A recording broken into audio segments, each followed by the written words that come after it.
Welcome home, my beauties of the universe.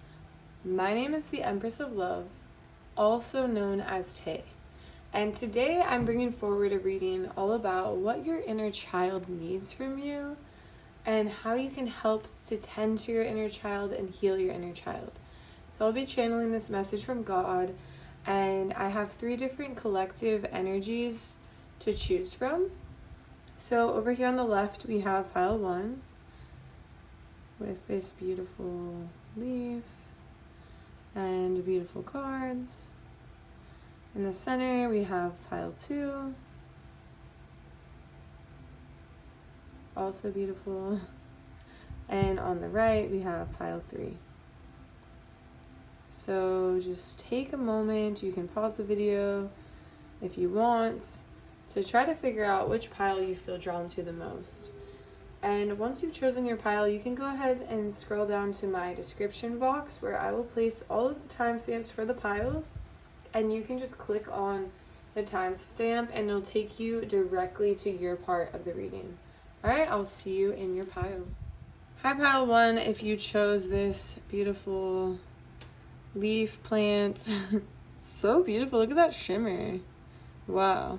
And these cards, this is going to be a reading all about your inner child, how to heal your inner child, and just anything that your inner child might need from you. So let's see, what wants to come through? So I'm seeing that you and your inner child, it's almost like you tend to your inner child by just having a freaking good time, just like laughing, enjoying the moment, being present, leaving your worries behind.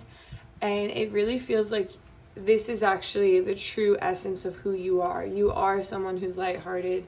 You are someone who's fun and childlike and enjoys the moment. But I do see that there is a small block in you fully being present. So you might feel like, oh yeah, I always have a good time, I always do that. But then there is almost like a curtain, a layer between you and your inner child, like your truest inner child. And tell me more about this, God. So your truest inner child, your deepest inner child, does have a lot of fears. And these fears are, honestly, the biggest fear I'm picking up is the fear of being left behind, the fear of being alone, the fear of people losing someone, or leaving you behind, or not speaking to you anymore, or it's like a lot of abandonment wounds. And so while you can be happy-go-lucky, have fun, lighthearted, and while this is very connected to your inner child, there's also a part of your inner child that is crying out, telling me to tell you, I need boundaries, I need communication, I need structure. So it's like, if somebody does something wrong, you don't just brush it off, because that is hurting yourself. And it's deeply rooted in this fear of, well, if I say something, what if they leave me? What if I lose them? What if it strengthens the relationship? What if it makes you guys stronger? What if it makes things healthier? What if it makes things feel better?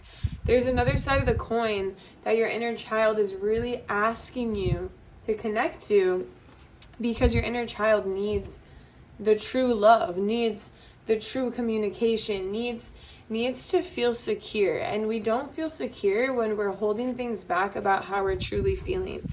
And what I'm seeing is that there are some anxieties, some stresses that maybe you're holding back. What are these directly related to, God? Show me.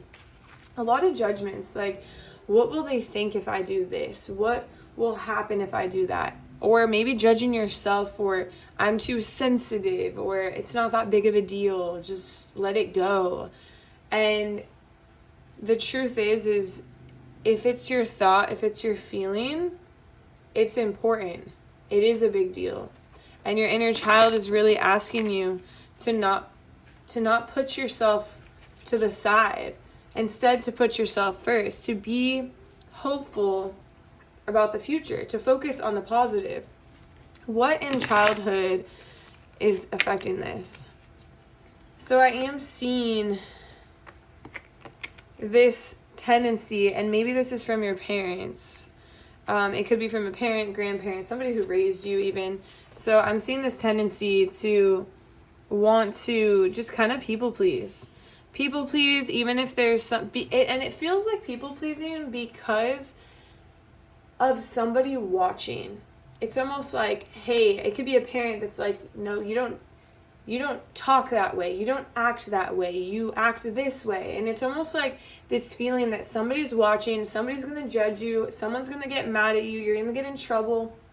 Someone's not going to want you anymore if you do anything other than, if you disturb the peace. Feels like there's a part of you that is a deep people pleaser and doesn't want to disturb the peace and wants to keep the peace positive and uplifted and balanced. But the truth is it's causing the direct opposite. And your inner child, what does pile 1's inner child want to tell pile 1? This doesn't feel good. That's what your inner child is saying, is this doesn't feel good. It didn't feel good then. It doesn't feel good now. It feels like you are confirming all of these limited beliefs that were placed on me from society, from parents, from, grandparents or other people's parents or teachers or whoever it is. It's like, it doesn't feel good to neglect how I'm truly feeling, but yet you are an adult now and you are confirming this belief. You are confirming this reality, and you're not choosing me. You're not choosing you. And I think we deserve better. That's what your inner child is saying. And so your inner child is really asking you to step into the unknown and free yourself by speaking your truth. Because this card is all about your head and your heart not being connected, right? And so it's like your head is thinking one way, your heart is thinking the other way. And because they're not communicating through your throat chakra, it's causing a lot of anxiety, causing a lot of stress. And so show me, how is the heart chakra feeling? How is the mind feeling? Okay. So it's like the heart chakra is like, it's... Let me get another confirmation. How else is the heart chakra feeling? Okay. So the heart chakra, okay, that was why I was a little bit confused. Because the heart chakra is like, I'm good. Yet there's like snakes around, and snakes can represent a lot of different things. Like, renewal and change and shedding of skin. But in this case, what I'm seeing the snake represent is almost like an attack. It's like you're sitting there, you have an attack on your energy, something you're not speaking about, but you're sitting and you're like, it's fine, I'll brush it off. But meanwhile, your heart, this is the mask of your heart. So this is what your heart is putting out. But then the truth of your heart, when I pull the next card, is you're not honoring me. You're not honoring me. There's something attacking my energy, and you're allowing it to attack me. You're not honoring me. And your head is like, it's not worth the fight, worth the time. I have better things to do. But meanwhile, this is adding up. It's stacking up. It's getting heavier. It's becoming more of a burden. And your inner child is just asking you to please, don't let me feel alone anymore. Be with me. Listen to me. Speak how I'm feeling. Communicate the truth, because I'm tired of holding this burden. So that's the message I have for you. I hope you enjoyed it. If you did like the message, please leave me some love, subscribe to my channel, whatever is easy for you. And it's very much appreciated as well. But if you're interested, I do personal readings. My website is linked down below, theempressoflove.com. I also do readings on TikTok and Instagram, same handle, the Empress of Love. So thank you so much again for being here, and I'll see you next time. Bye. What's up, pile 2? If you chose this cool plant. And I know these, I feel like everyone's going to be like, what are those? What is that? Is that a bug? But it's not, okay? It's just part of the plant. But that was just coming through heavy. It's like overthinking a little bit. Overthinking, having like some fears. And I'm really seeing to start, like this was in a bouquet. And it almost feels like there's a crutch of some kind. So we're going to see what this is about. But if you chose this pile, this is your reading all about your inner child, what your inner child wants to tell you, how to heal your inner child. So first what I'm seeing is that, well, the back of the deck is coming through too. So what I'm seeing is that you know the beauty of yourself. You are aware of the beauty, whether it's inner beauty, physical beauty, emotional beauty, mental. But for some reason, you ignore your own beauty,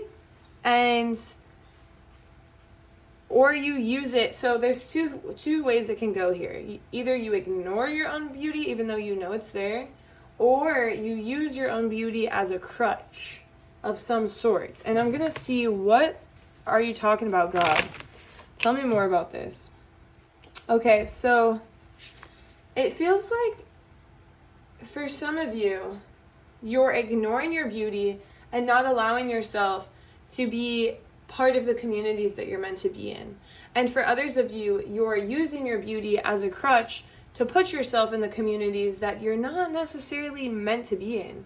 And so whether or not this is about, either way, it's about community, right? And so the message here from your inner child is to acknowledge the beauty, but don't let it be ruled by fear, is what I'm seeing. And so there's a lot of fear here, whether it's the fear of, oh, I won't be good enough for that community, even though you know you're definitely like-minded, you have the same interest, you're all very intelligent, maybe your mind is beautiful, or interest, whatever it is, and there's a fear that you're not going to fit in.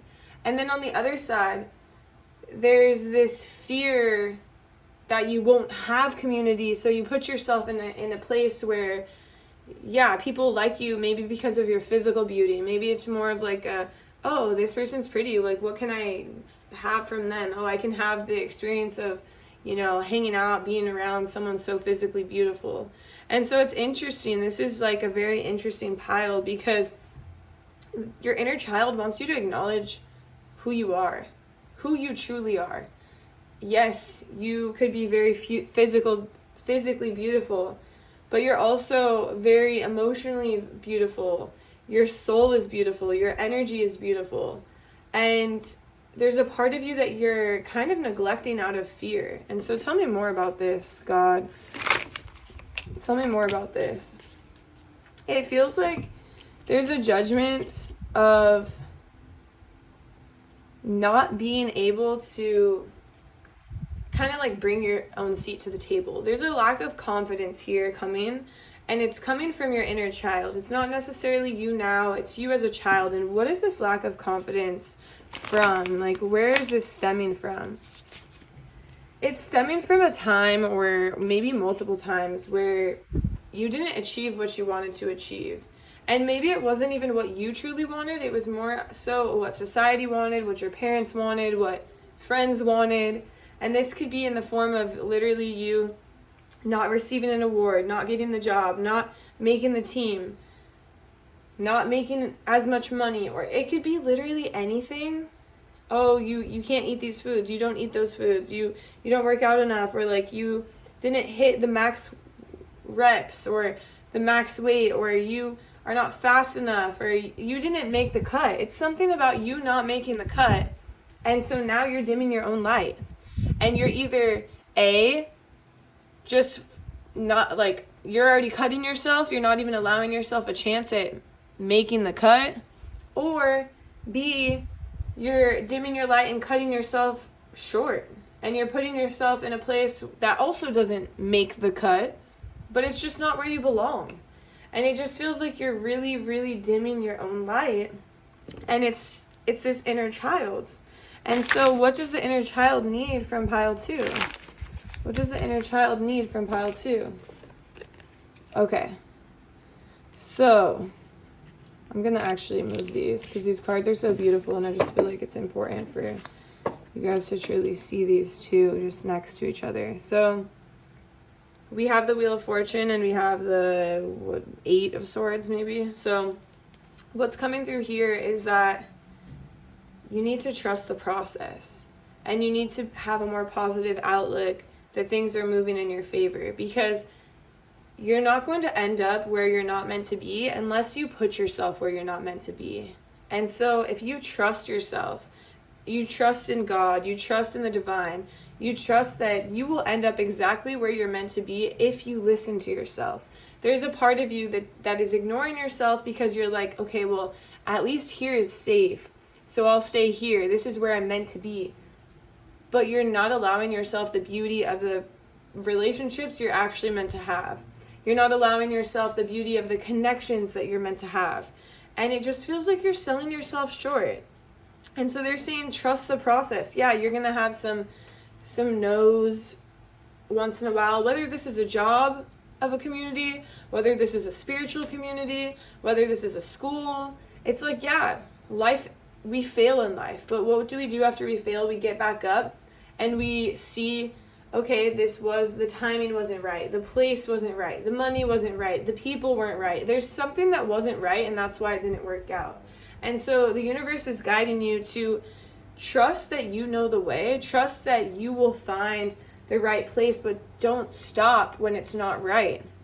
And so your inner child is really saying, like, I deserve better. Like, I want to feel like passion. I want to feel excitement. I want to feel like, for some of you, this is coming through really heavy, like Harry Potter. Like, maybe you were obsessed with Harry Potter and you got like a little wand and you just felt like you were part of Harry Potter, of Hogwarts. And it just feels like that energy of this inner child that was so excited to do something, to be somewhere, whether it's like in Girl Scouts or Boy Scouts, or just, honestly, this goes for anything.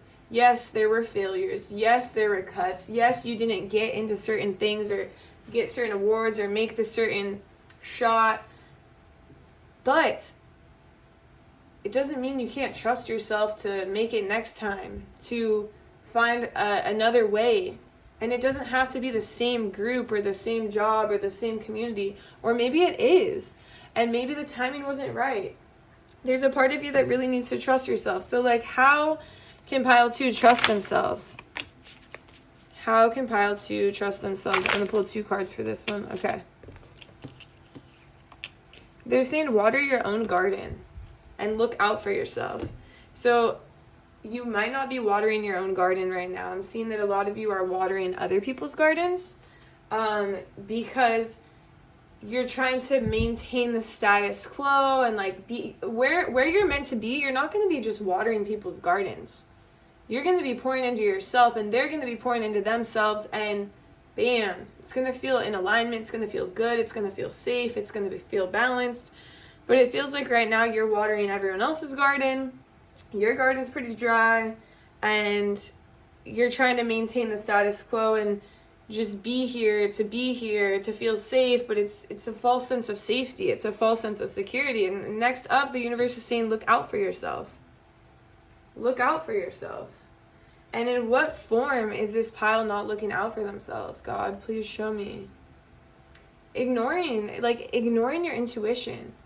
Ignoring that these people drain you. Ignoring that these people don't compliment you. Ignoring that you're not on the same emotional intelligence, not on the same level. And I'm really heavily feeling people, but this can go... people are really involved in this, for sure. But this could be at a job. This could be anywhere, right? A job, a team, a club, a community. It could go for anywhere. But I'm really seeing that you're ignoring the fact that this is not your tribe. This is not your home. This is not your place of work. It's not where you're meant to be. And God is saying, look out for yourself. I know it's scary, but the thing is you hold so much beauty, and your beauty doesn't have to be held as a crutch. Like, your beauty, it's not a disability. Your beauty is something that is propelling you forward if you allow it to. And it's truly up to you, but how you tend to your inner child, how you listen to your inner child is looking out for yourself. When you were a kid, maybe you didn't have people looking out for you. And right now, your inner child feels like you're not looking out for them either. And so look out for yourself, water your garden, and go where you are. Go where you belong. Go where you feel alive. And people might say, oh, I don't belong anywhere. No, you'll find where you belong. You'll find what feels like home. You'll find what feels like true safety. Don't convince yourself that something is safe and secure and feels like home when it doesn't. So that's the message I have for you. I hope you enjoyed this reading. Please drop some love if you did. And if you're ever interested in personal readings, I do personal readings. My website is linked down below, theempressoflove.com. And I also do readings on TikTok and Instagram with the same handle. Thank you so much again for being here. I truly appreciate you, and I'll see you in my next reading. Bye. What's up, pile 3? If you chose these beautiful little flowers and this deck right here, this is going to be your reading all about what your inner child needs from you, how to heal your inner child, things like that. And what I'm really picking up is this pile. I was picking up the song Poetic Justice, you know.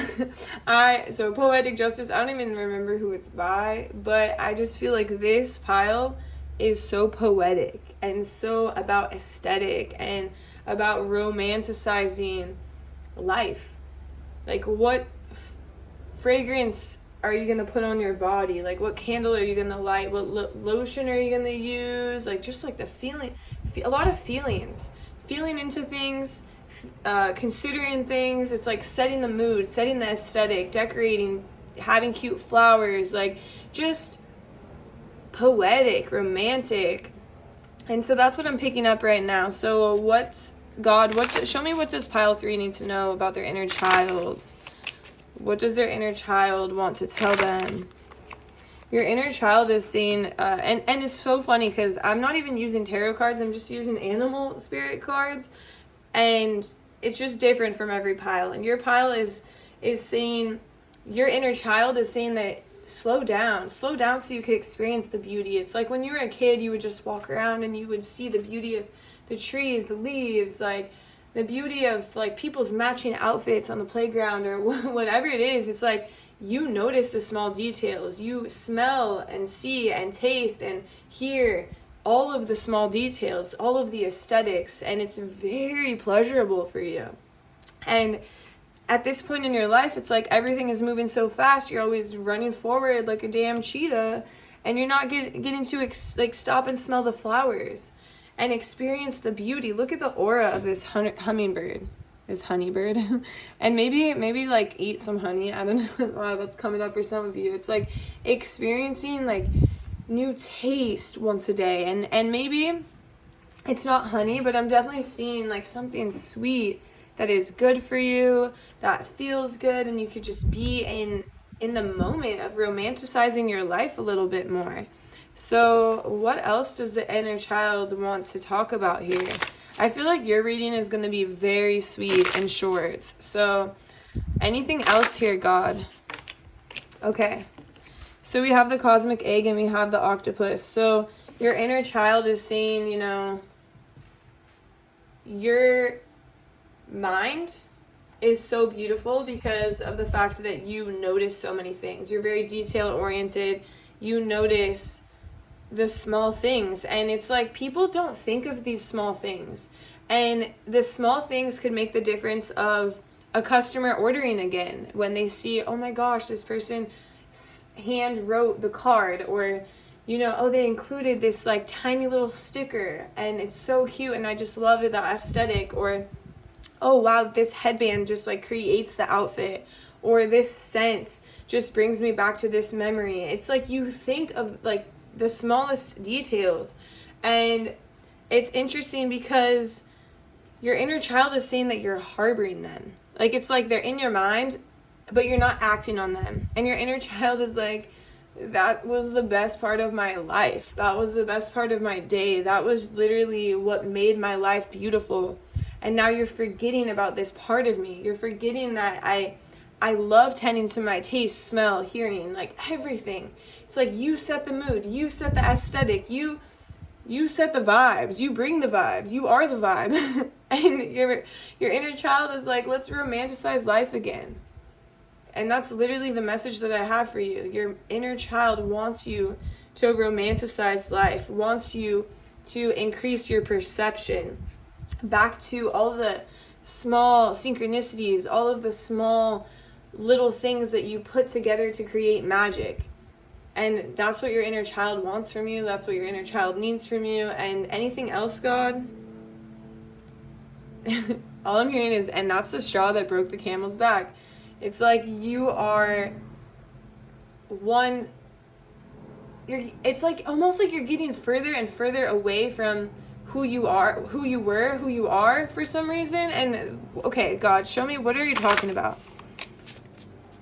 And it's because, so look at this. It's like the true beauty is the cosmic egg that you're harboring. And it feels like you're stuck in the black egg. And what is this black egg about? It's kind of about, like, I just keep feeling like your energy is split in so many different directions. It's like there was an octopus earlier, now there's a tarantula, and both of them had 8 arms. And it's like your energy is split out in different ways. But it's like these simple tasks that can create the beauty and allow you to re-romanticize your life. And in turn will allow you to, oh, what is this raccoon about? What is this raccoon about? Okay, so they're saying in turn will allow you to evolve, but it's more so in ways that are very personal. It might not be like, oh yeah, you got a raise. And I think that the octopus and the tarantula with the 8 arms, those are working on, oh, a raise or a better job or finish school or like these very physical things. And when you connect back to the beauty, to romanticizing your life, you are going to grow and evolve in like more silent ways, more under the radar ways, more ways that are very personal. Personal in the sense that you get to enjoy your day to day so much more. And you kind of ease this heaviness that I'm feeling on my back and shoulders. It's like my traps, tops of my shoulders, my back, my rhomboids. There's so much tightness. It's like the back of your heart chakra has this tightness, and it feels like it is a piece of you that has been forgotten. And all I'm seeing is like a backpack, a little kid like with a backpack, maybe like exploring, enjoying nature, talking to friends. Oh, look at that outfit. Oh, look at the smell of, or can you smell that? That smells so good. They're serving tacos at lunch or whatever it is, taco pockets. I don't know. There's something about just experiencing. And it feels like a part of you has been living in black and white for a bit, and your inner child is calling you to experience the beauty that surrounds you. Okay, so this is the message that I have for you. I hope you enjoyed it. I hope you found it helpful. If you did, please drop some love to support my channel. And if you're ever interested in a personal reading, I do personal readings, and my website is linked down below. And it's the empressoflove.com, and I also have TikTok and Instagram at the Empress of Love. Thank you so much for watching, and I'll see you in my next video. Bye!